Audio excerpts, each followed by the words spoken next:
Hello' guys, স্বাগতম জনাইছোঁ exploration চেনেলটোলৈ। আপোনালোকে সকলোৱে যিসকল পাবজি প্লেয়াৰ আছে, পাবজি প্লেয়াৰসকল সকলোৱে মানে চিন্তিত হৈ আছিলে যে পাবজি বন্ধ হ'ব। গভৰ্ণমেণ্টৰ ফালৰ পৰা বাৰে বাৰে চৰকাৰে বাৰে বাৰে কৈ আছে যে পাবজি বন্ধ কৰিব লাগে, বেন কৰিব লাগে।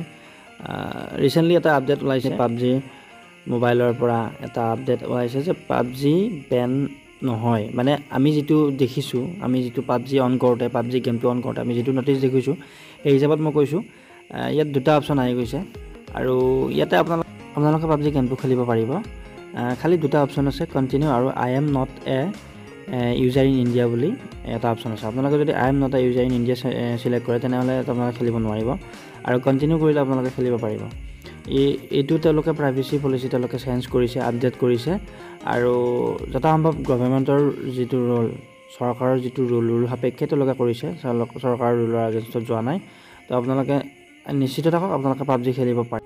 এতিয়া চাওক, মই ওপৰত দি দিছোঁ, ইয়াতে চাওক এনেধৰণে আহিব আৰু আপোনালোকে কণ্টিনিউ কৰিলে খেলিব পাৰিব মুঠতে। আৰু ভাল লাগি মই আপোনালোকৰ ভিডিঅ'টো বনাই দিলোঁ। আশা কৰোঁ আপোনালোকে ভিডিঅ'টো চাই ভাল পালে। লাইক শ্বেয়াৰ কৰিব, ধন্যবাদ, আৰু চেনেলটো ছাবস্ক্ৰাইব কৰিব। জয় অসম।